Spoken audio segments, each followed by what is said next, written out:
What's up everybody, Greg here with Lensprotogo and Lens Rentals, and welcome back to the channel. In today's video, we're going to be talking about the Canon 1DX Mark III, which is not this camera, it's the one I'm shooting on right now, but I'm going to be comparing it to the 1DX Mark II and talking about some of the upgrades and changes that they've made to this flagship body.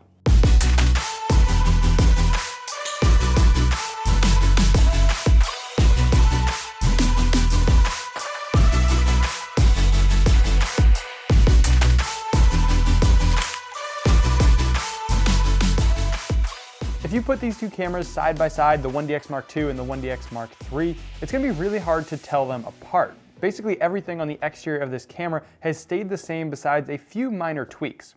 One of the major ones being switching over from a CFast 2.0 card to a CF Express card. The switch over to these new cards is definitely needed to handle the processing and resolutions that you can now shoot in, which I'm going to dive into in a minute. Some of the other things that they've changed on the exterior is the AF on button. Instead of just being a button now, it actually has an optical sensor on it, which allows you to move your AF points around without having to use the joystick. It's much more responsive, and you can move your AF area around much faster for both video and photo. And the last major thing that they've changed on the exterior of the 1DX Mark III is that they've turned the touchscreen into a fully capable touchscreen, allowing you to go through menus, change settings, and do all sorts of navigation, rather than just changing the autofocus points like you could on the 1DX Mark II.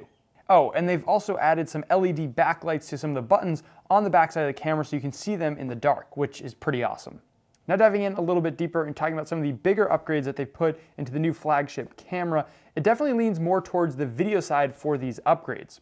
The photo side, as always, has been fantastic in the Canon 1DX series, and for this it's no different. But the upgrades are much less impressive than on the video side. Some of the things that they've done is improve the low light performance and raise the ISO level, so you can now go up to 102,000 ISO rather than the 51,000 in the extended mode before. You also have more autofocus points for both photo and video. You have 191 autofocus instead of just 61. And you also get a little bit higher frames per second for shooting, up to 20 frames a second versus the 16 frames on the 1DX Mark II. The other thing they've done is optimize the processing power for photos, so you can actually get some more photos per battery than you could before on the 1DX, as well as longer record time for video.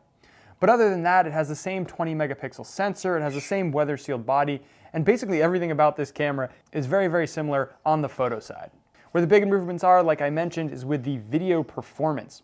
You can now shoot 5.5K RAW internally to those CF Express cards, which is fantastic for a DSLR and probably has the highest resolution and highest color profile of any DSLR or mirrorless camera out there. There's also a bunch of upgrades to the autofocus system, allowing you to do eye autofocus as well as just face detection. You have different zones that you can put in now, as well as a wide horizontal and wide vertical. And you have a lot more resolution options as well for shooting video, depending on what you need. If you don't need the RAW, you can shoot in 4K, as well as shooting in a compressed 4K.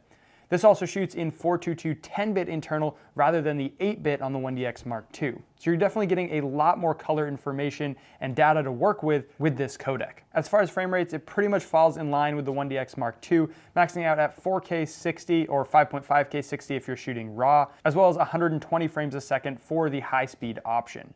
It would be really nice to see something a little bit more in this if they could have pushed it up to 240 for that 1080, because it definitely has the processing power and data rates to be able to handle it. Canon has also added in a bunch of extra features which weren't necessary, but they're definitely nice to have, and it turns this flagship DSLR into a more mirrorless camera using a lot of those features. One of them being able to use your smartphone to remote control the camera, as well as having a wireless connection built in so you can transfer footage and photos from the camera directly to a phone to start editing right away. This removes the need to get that wireless adapter like you had to get with the 1DX Mark II. It also has some really nice recording modes set into the camera, like time-lapse recording, which you'd have to have an intervalometer for before, but now you can do it all internally. There's also some focus peaking, like you see on a lot of mirrorless cameras, as well as a focus guide to help with manual focus if you're not using the dual pixel autofocus. That is a fantastic autofocus system in this camera. So those are the major differences between the 1DX Mark II and the 1DX Mark III. If you want to hear me dive into a little more detail on any of these or kind of go over a little more of the features and specs, let me know in the comments down below. If you want to try one out for yourself, there's going to be links in the description down below to rent one, so definitely go and check that out. If you have any questions about this camera, make sure to let me know in the comments down below. And if you enjoyed this type of video, hit that like button, subscribe for new videos every single week, and I'll see you in the next one.